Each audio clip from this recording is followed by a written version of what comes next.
Hello, good afternoon. Thank you for joining us. Once again, this is Pink Mike Legal Confessions. I'm Stephanie Garces-Donay, an attorney and founding partner at Garces Law Firm in Arlington Heights, Illinois, where we help parents secure their legacy and protect their children in the event of an unexpected absence.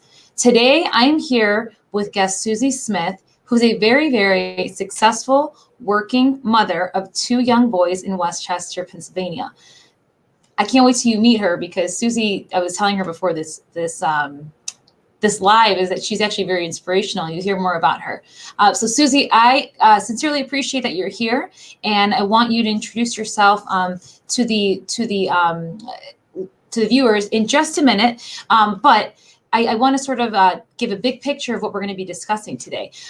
So today's topic is really interesting. It's no secret in general that people are having different options now, whether their children are going to school, some of them that are going to school, some of them that are still working from home and having their kids at home at the same time. Things are really different with this pandemic.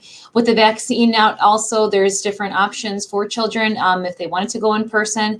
I don't think people fully understand the options that are available to them and really the potential impact on the children, especially with an extreme situation like homeschooling during COVID, that can have a lot of effect on the youth of all ages. And so beyond just everyday care, countless children around the country and the world, quite frankly, and their parents are relying on these special programs that exist to wrap around services that may not be given to the kids or what they're receiving right now is a little bit different than what they've been getting in the past. And this can really impact kids. So Susie, in preparation of our interview today, I know you talked a little bit before our live about your experience with having kids at home and you working from home will be very interesting to some of our viewers because you've been doing it for 8 years, I think you said. So, I look forward to you talking about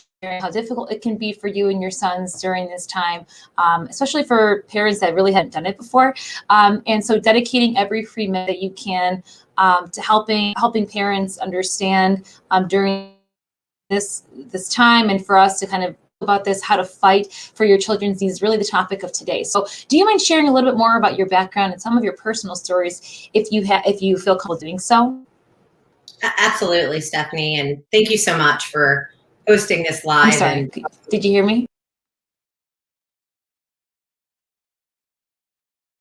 Hi, I think we lost Stephanie, but I can hop in.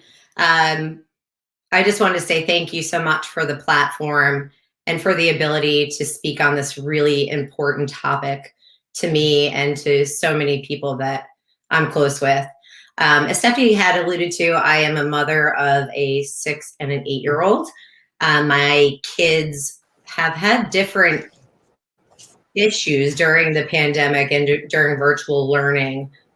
When last March happened, we were really unknowing how long this was going to last, how virtual learning was going to impact our children.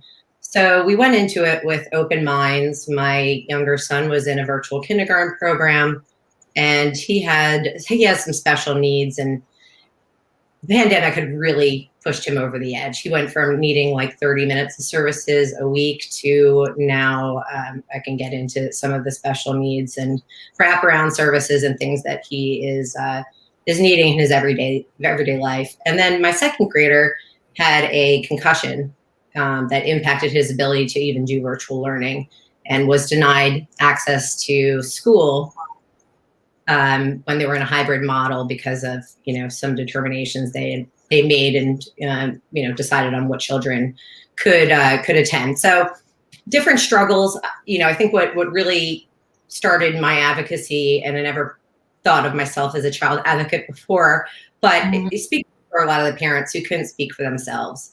This is not a popular place to be. It can be looked as being anti-school district. It is not anti-teacher. This is a hard time for families to be able to cope in this situation.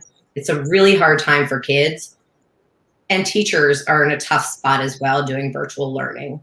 So, I'm happy to talk through the struggles and the issues and bring some support to parents that are looking for resources and they don't know where to turn, and potentially advocate for, if your children aren't back in school and you'd like that option, how to do so.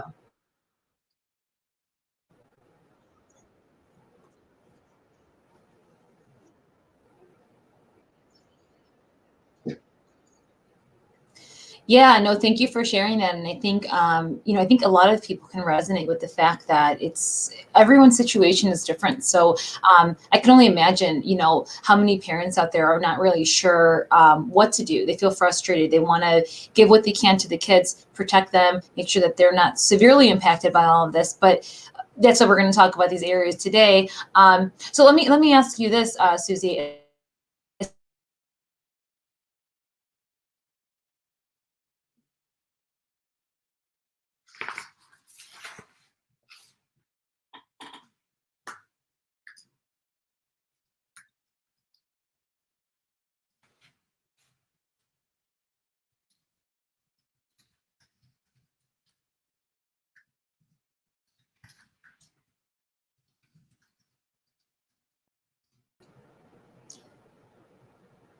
Okay, can you hear me now? I am so sorry. I don't know what's going on. I actually just, this is a classic example I always say with like the homeschooling and like the virtual stuff. Like technology is so unreliable and it's quite frustrating. So sorry, I'm doing. That's going to point out. I'm doing little tricks.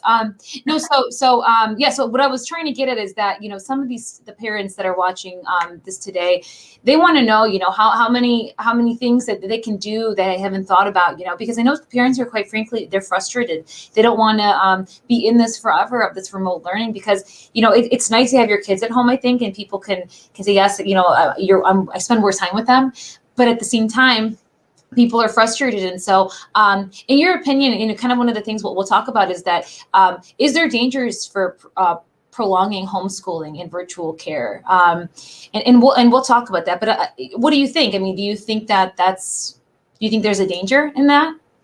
I think there are dangers across the board that impact all different types of families, economic status, having parents at home, working at home, or being left at home alone.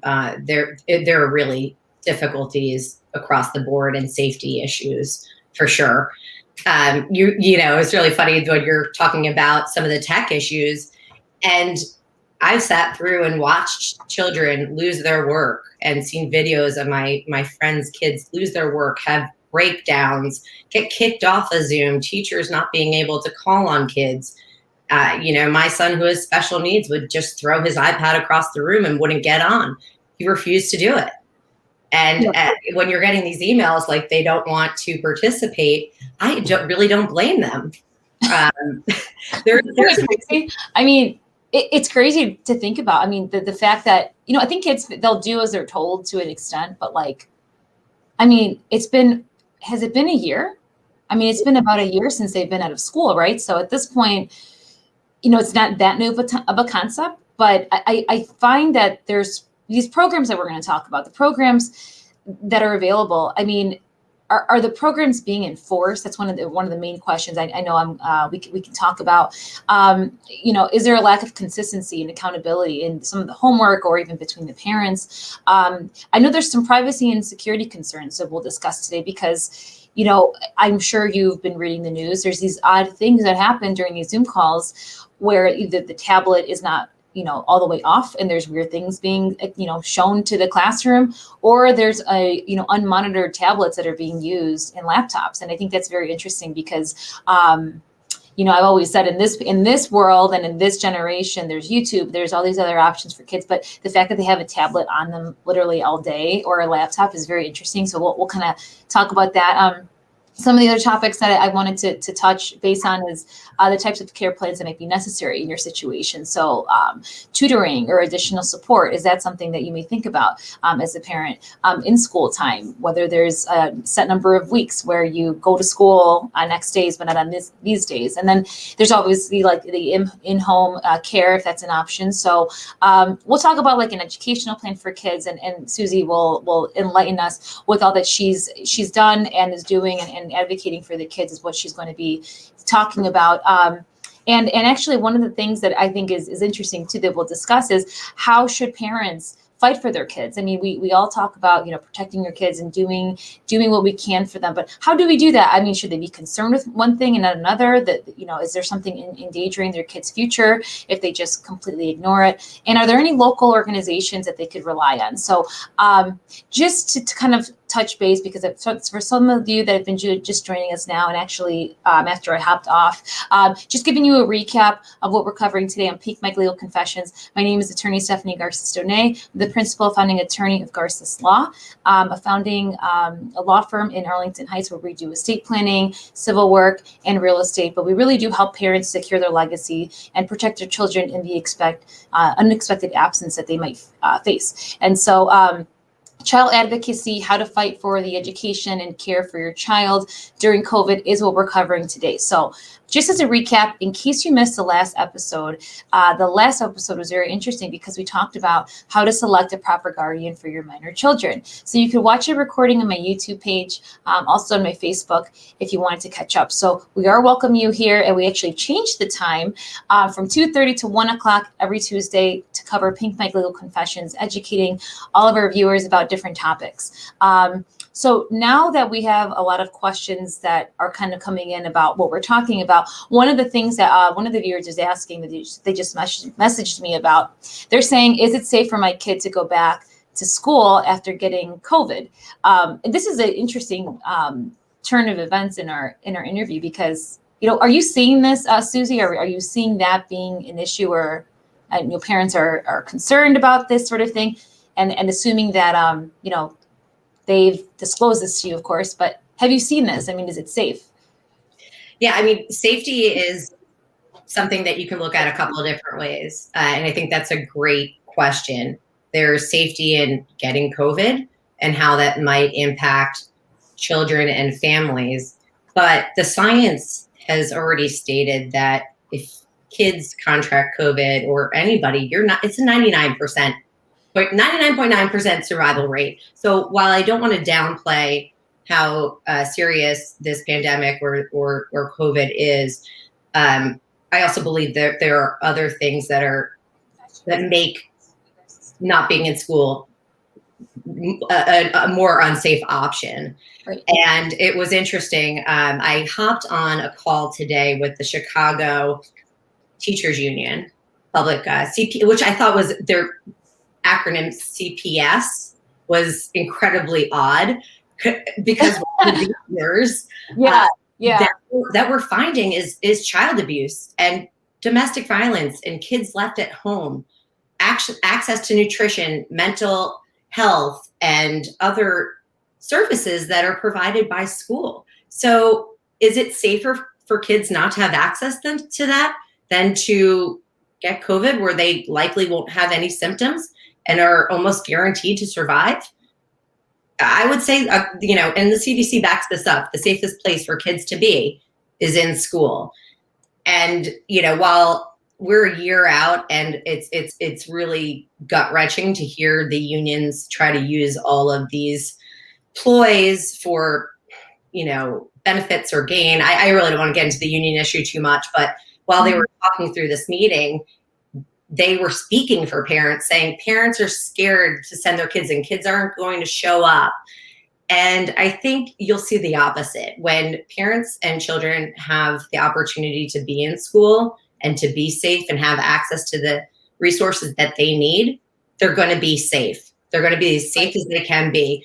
The safest place for teachers to be is to be in school because the transmission levels are minimal in elementary and low on the other end of the spectrum. So I think looking at COVID quarantining, the over quarantining they're doing with these kids, the contact tracing, it's really exhausted the system where, some of those cases end up being under 5% of kids that they're quarantining or staff. So that's where the danger lies, I think, in the inconsistency of going back and forth. Right.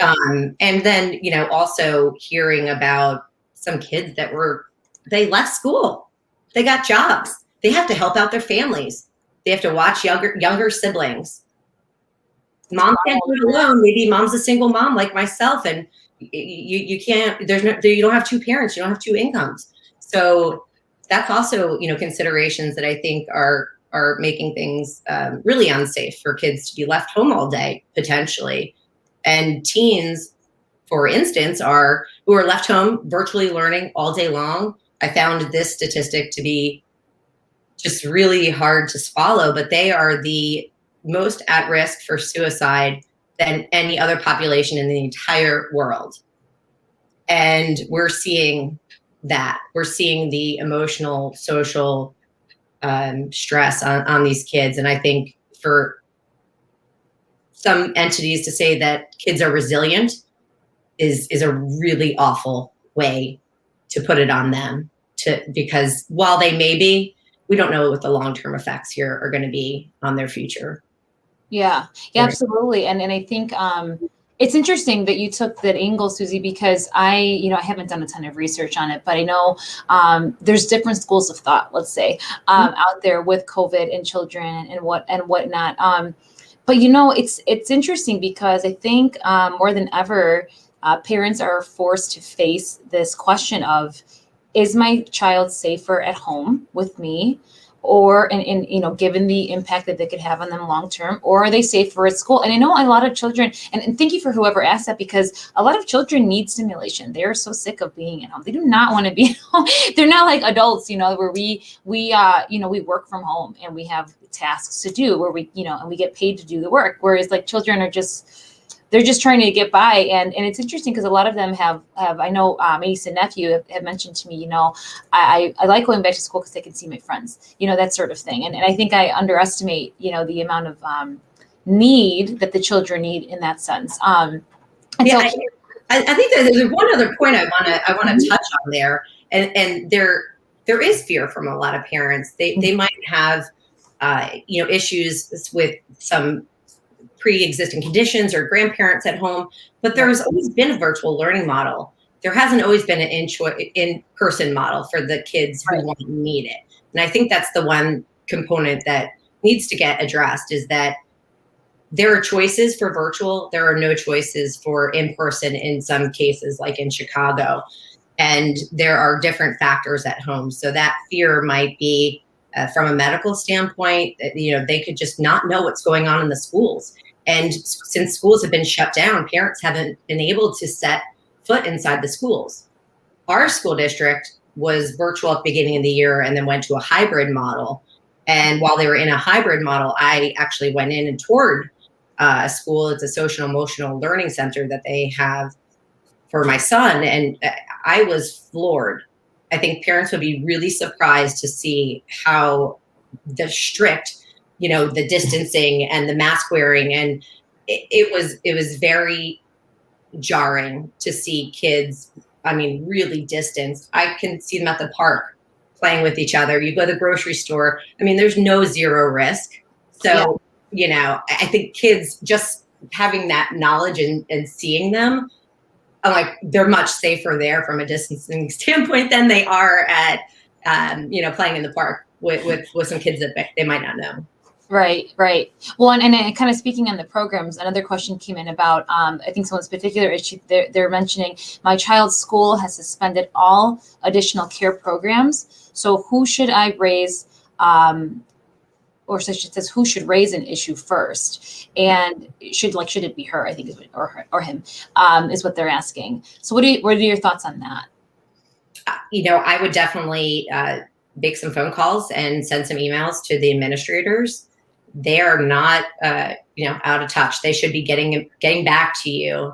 So mine have definitely become, they know who I am at this point, and become knowledgeable, because I haven't been shy about asking the questions. And I know that not every parent is comfortable doing that, but I do think going to the administrators or your principal, whoever you feel comfortable with, and asking them, what options do I have? If your kid has special needs, they may have some in-home services that the school can provide. One of the things that my younger son was receiving was actually an in-home aide, full-time personal aide at the cost of the school district, which is substantial. Right. One virtual day he had. That's how bad it was. And that was something that they suggested. It wasn't something I demanded. It was having a conversation, going through and learning what that looked like. So if your child's in a special ed situation, certainly reach out to those folks, because they really know those kiddos the best. Yeah. And outside of that, I would look to boys and girls clubs. I ran into a mom. We were at a go-kart place for my son's 8th birthday on Saturday, and she was telling me all about, her struggles. She has 4 or 5 kids. She's been, financially very impacted. She's a single mom, just getting by, really. And there were services within the Boys and Girls Club near her where she was able to send her kids to a safe place so that she could go to work and they could be cared for. So we're distance learning centers. I don't know what's available in Chicago, but I'm sure there are some entities out there, YMCA, who are always income eligible. They work with families who, may have disparities on their income or not be able to afford programs like that. We found a karate studio that was doing hybrid virtual learning, and my kids loved that. They had somebody help them, and then they got to do karate. So That's so neat. It was great. And then, the other part is look at your IU, and if you need to reach out to your state education resources, like Illinois Department of Education, reach out and see if they have an offering, because they don't promote these really well. So you have to do a little bit of digging. And then I think at the end of the day, ask parents. I saw the pack that Chicago has. There's about 1,000 parents that are in that pack. And I think just asking around and seeing, what else is out there might be the best way. Yeah, no, thank you for talking about that. I mean, I think you said it best. I mean, really leaning on the resources that you have. And I think this is the point of this program, because educating parents and people that maybe they don't know where to turn, like for the person that asked a question, I totally understand. And I feel the sincerity in that they didn't genuinely know who is supposed to raise this issue. Do they wait for the district to say something? Is the principal going to say something? Or do you have to basically step outside your comfort zone and advocate for your children? And I think that's what the theme is. I mean, these pacts that you're mentioning, Susie, I mean, it just goes to show that you're stronger together. And so we're all in it together, really. I mean, the parents are feeling it. It's not like, one person is feeling it more than the other. I think it's equal across the board, because and depending on what district you're at, there has to be resources, in your city or nearby cities. The YMCA or even the karate place you mentioned, that is so interesting, because I would never have thought that a studio that's like, independent of the YMCA or the school would have something like that. So that's actually pretty neat. So thank you for whoever asked that. Another question somebody had is, if I fight for my child's rights, will they threaten their long-term educational career? That is a great question. I think that's super concerning. People don't want their kids to feel, should I say, singled out or something, because everybody talks, right? The teachers talk, the principals talk, middle school, high school, they all speak to each other. So what are your thoughts on that, Susie? I would say if you're more worried about what your teacher, your kid's teacher thinks of you than you are about, what this year is going to mean if you're not getting what your child needs at the time, I think those are very little concerns. The administrators and principals and teachers, they're not doing it for the money, right? They have thankless jobs, and they really love these kids. I would say, for the most part, for teachers, I wouldn't see that there be any repercussions. I've been very vocal, but I've been positive, trying to work together to find solutions, or, just coming at it as an approach of being a partner and not being aggressive. So I always say kill them with kindness. You get more bees with honey than you do with vinegar. Yes. So you can be an advocate and be vocal, and you could do it in a positive way where they aren't going to be annoyed with you. And you know what? So what if they are? They still have to work. Your kid's still in school, and not every parent's going to be their favorite. But I found a lot of times when I brought things up, now that they might not they might know who I am a little bit more, that my response time is a lot quicker.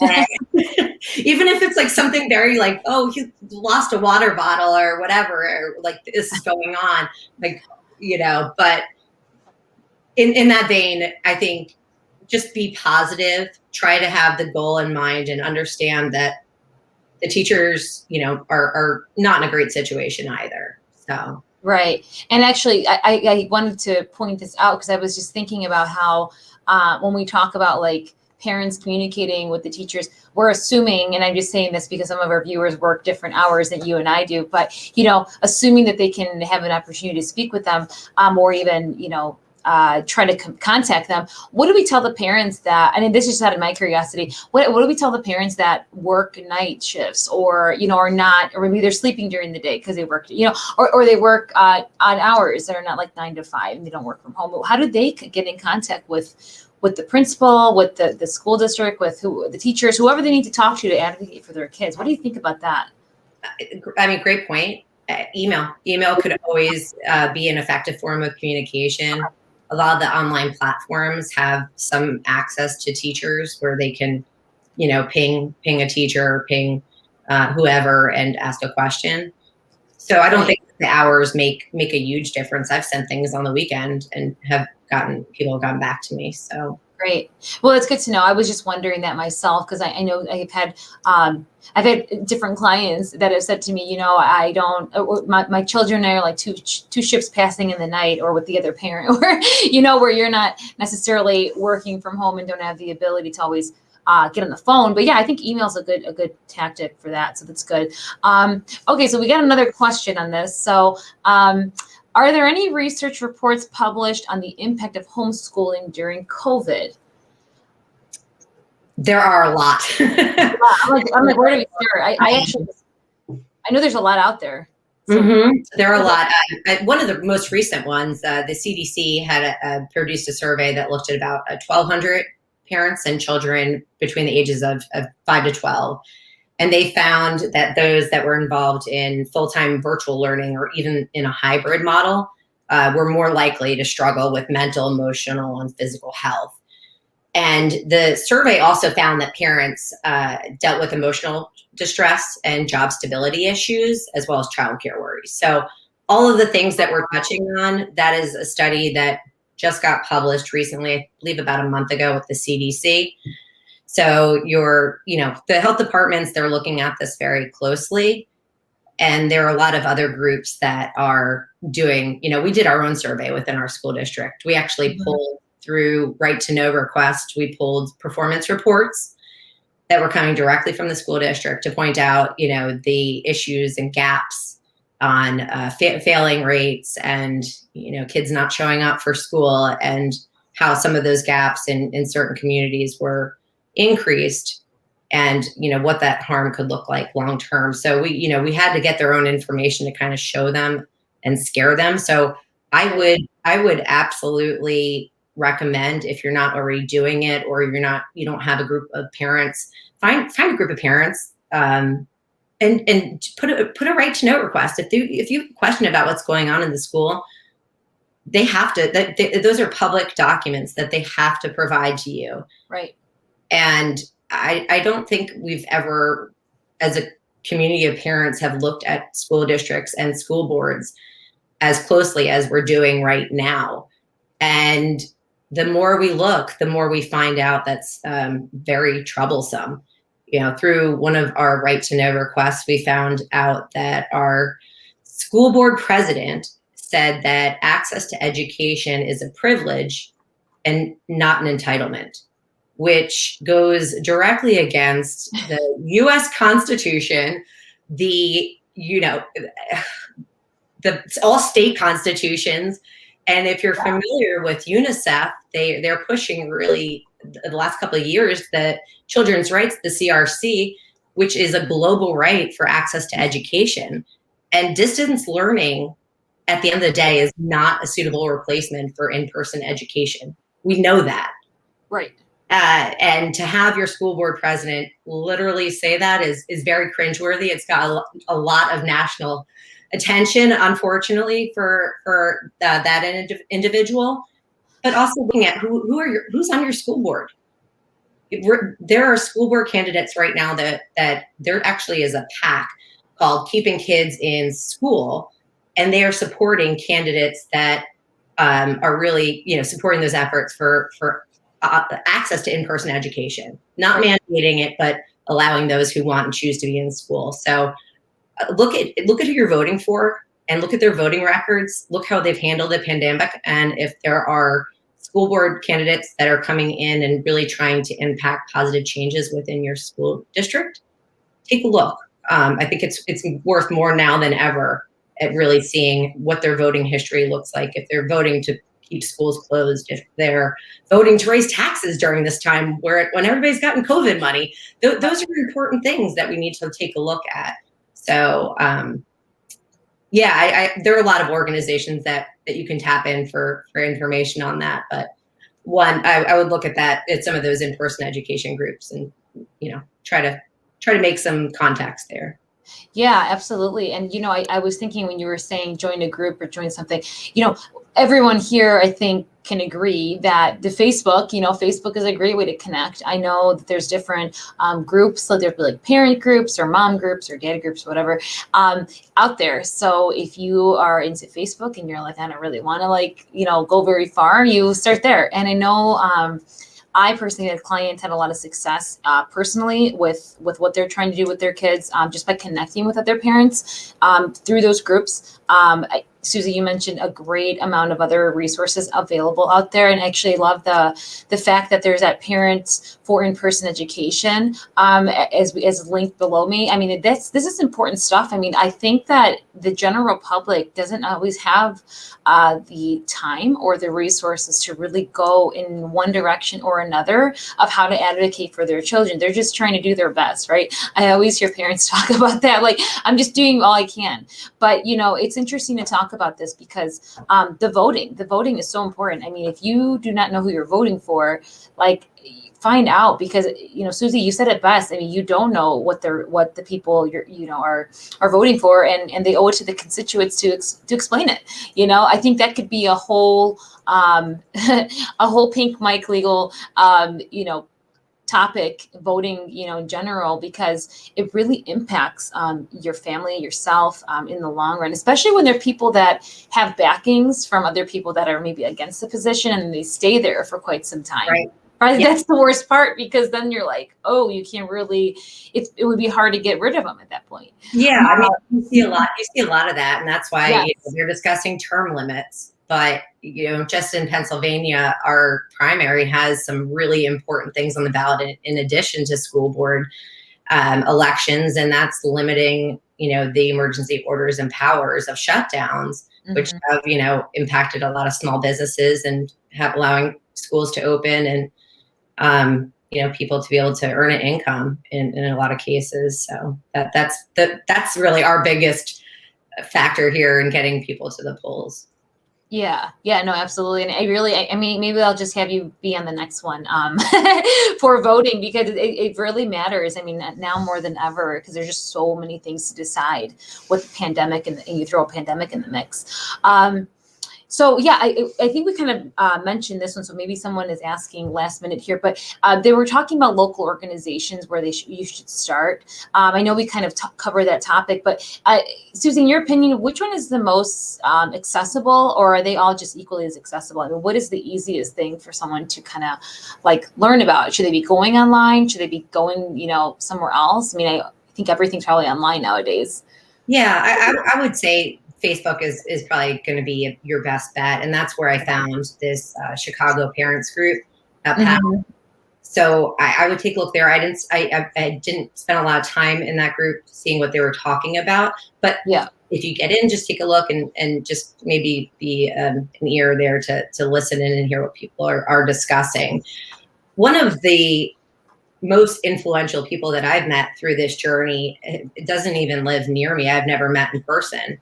I found them actually through this, I think it's the Teachers for Open Schools. And there's a group in Wisconsin that successfully got their school to open 5 days a week.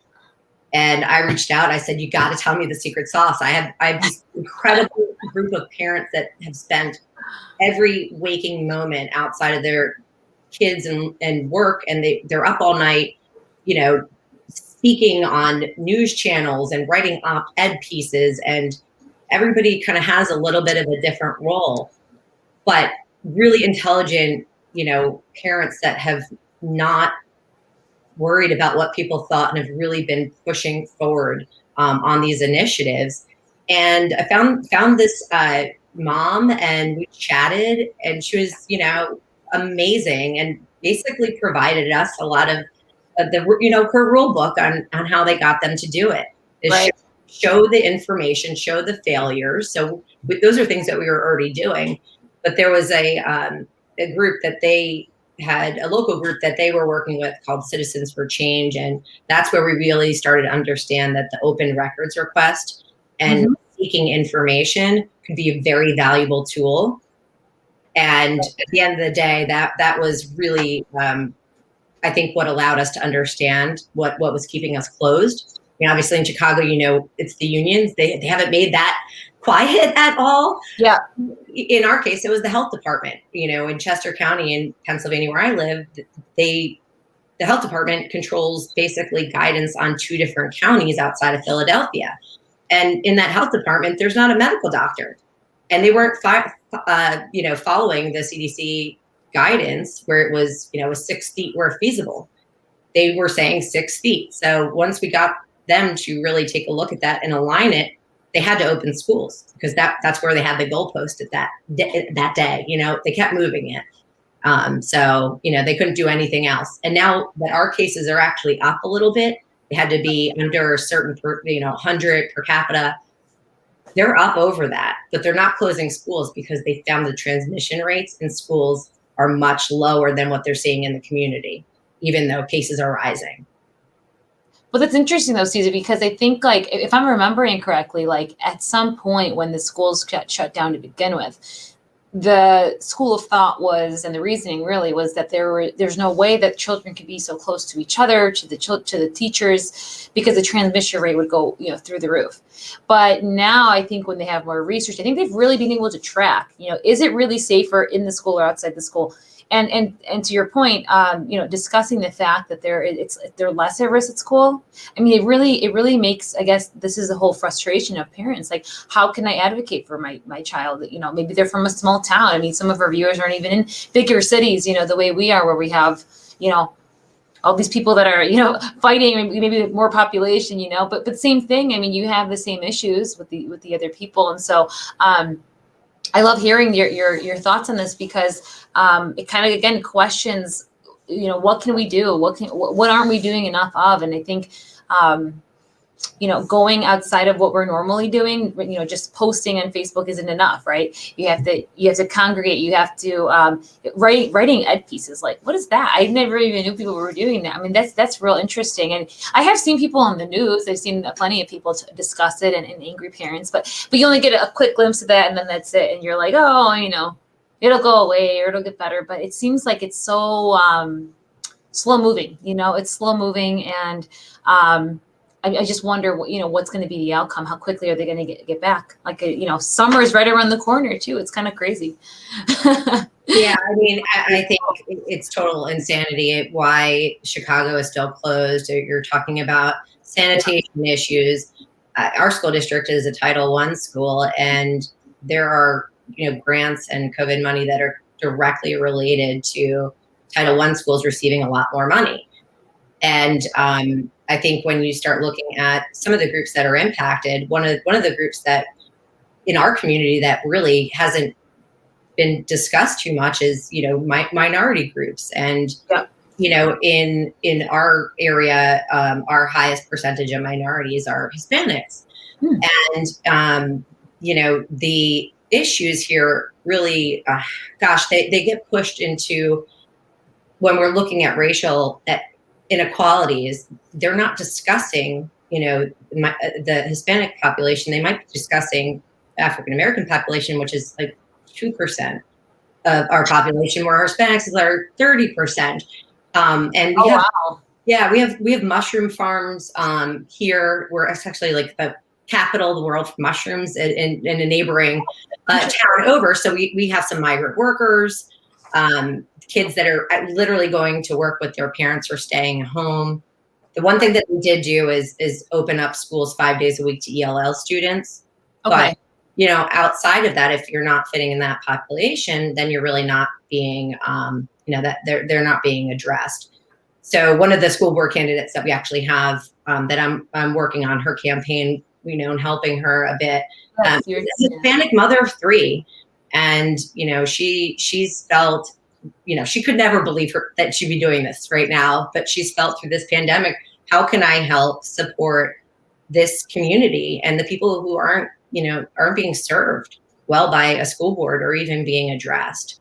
And not just those groups. She also has a special education child. And I think it's great that people are stepping up to the plate because they really, truly want to, not for political aspirations, but they see that there are groups that aren't being spoken for and they want to be that voice. So, well, and I think that's dead on. I mean, I think it goes without saying that, in times of need, the leaders step up, and, what better than a person of the actual community to do that? Because otherwise, I mean, you can't really speak to something that you're not part of sometimes, and I think I know a lot of politicians, like you said, have the political aspirations, which is great, but then there's other, communities that are underserved, and it's actually great to hear that there's someone stepping up to really try to represent the population, because if you don't have at least one representative, it's really easy to forget, the out of sight, out of mind, especially if the person isn't advocating for that community. And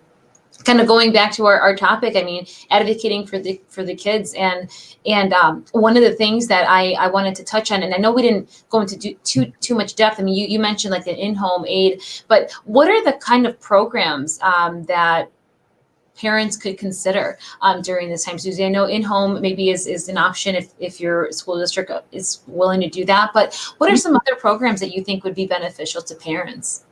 I've seen parents work through pod groups where, they might have a parent rotate and be kind of like a teacher or liaison for a small group of kids. Okay. That are meeting up. And that's been helpful for some groups that, kind of keep a close pod and they keep, intact. Right. A lot of the programs, depending on income eligibility, are going to cost money. I mean, these are childcare components that we don't plan for after our kids are out of a certain age group. And there have been some comments that I've seen from teachers groups or from some school districts where they're saying that they're not babysitters. Well, that's not what school is, but that's what you end up having to pay for if you don't fall into a bracket where they're free or low cost options for your kid to be in a program and be safe. You're going to have to pay out of pocket for those things. So that's another financial burden that is really hasn't been considered. And then looking at, tax increases, like we are still over budget. We have a $300 million budget for 12,000 students in our district, and we are $3 million over. They're going to have tax increases now. How does that even happen? I mean, that is a lot of money. I mean, it's one thing if it's like 300,000. You're like, okay, but what? And one of the things I was like appalled by was that they didn't give the teachers hazard pay. That should have been number one. Let's get them comfortable. Give them a little bit extra so they can keep themselves safe. And if they have to buy any extra supplies, like our school district was very good about making sure that things were clean and they had the sanitation. But if you don't have those things in place, then at least empower the teachers to be able to do it for themselves. Right. I was going to ask, well, what about like tutoring? I know tutoring or even additional like educational support. Is there, I mean, in your experience, are you seeing that is still a viable option as a program to kind of like help the students get through this time, or has that really been eliminated? I'm not exactly sure on that. Yeah, I know. I certainly think that, depending on the school district, they have some resources like that, some extra help. Our school district is doing a summer program for, trying to close those learning gaps. Sure. Even my son, who doesn't have academic issues and is actually quite gifted in those areas, he has issues in, behavioral issues and social emotional type of scenarios, but they have a program for him too. That's just included, and there are no cost to parents. It's included in our $3 million overage in our budget. But yeah, right. The summer school option, I think, is opened up for more kids to have access to it. You don't need to necessarily be failing to go into some of those programs. So I would check and see what Chicago school district is providing, and then maybe look towards other groups like the IUs. So there are IUs around the country, which are intermediate units that are providing support, and they go into a lot of the private schools and provide them some support, but they are connecting with public schools as well, or doing their own programs on the side. So that's another resource I would certainly take a look at. Yeah, no, definitely. Well, I really appreciate you, Elise, educating me, first of all. I think I learned a lot during this interview, but also our viewers, because like I said, I think the average parent feels the frustration almost to the point that sometimes you don't know where to turn. And so I hope that our viewers today learned a lot about how to advocate and fight for your child, especially when they're in a position that, they didn't have any control over. But I think what we can agree on is that what you do have control over is the outcome, the limiting the impact that this could have, and really trying to set your child and children up for success as things start opening up. So I want to thank you so much, Susie, for your time today and for your information. It was wonderful talking with you and learning more about how passionate you are about advocating for children, and also how much knowledge you brought to our interview today. So I really appreciate that. And we encourage our viewers, to speak up when needed for your children, to advocate, even if it's outside your comfort zone. Just try, because I think what Susie was saying, it sounds like there are people that will listen, and they almost are forced to listen because everyone, knows what's going on in the world. So don't be afraid to speak up. To get proper care and whatnot, and education for your children. So there's no official end in sight for the pandemic as of right now, but protecting your children's future is a priority. And here at my firm, we also make parents and children our priority. We do a lot of estate planning for them, wills in case they want to pick their guardian in the event something happens to them. These are really important resources and tools to have in your family, because you don't ever know what's going to happen. As we know with the pandemic, nothing has been normal or predictable. But again, thank you again for joining us and talking about this today. Thank you to all the people that dropped in questions. Super helpful for us to talk about this, because I know people have burning questions about how to advocate. So we cherish the opportunity to gain your trust and to understand your issues so that we can best address them during this interview. So I invite you here next week, Tuesday at 1 p.m. for Pink Mike Legal Confessions. And we're going to be talking about another topic, but you have to stay tuned to learn about that. But as always, always invite friends, families, anyone on Facebook that is interested, grandparents, if you want to share it with them as well, to learn more about what we talk about every week. And really, we're just here to help and educate the viewers and anything that is relevant. And so also, I should mention, a lot of the viewers have messaged me personally and said to me, hey, what if you covered this and what if you covered that? So if you're watching this right now and you have a thought on something you'd like to see covered, please feel free to message me personally. I'm happy to come up with a concept for you. So keep that open mind to that. So again, thank you, Susie, and thank you all viewers, and we will see you all in just next week.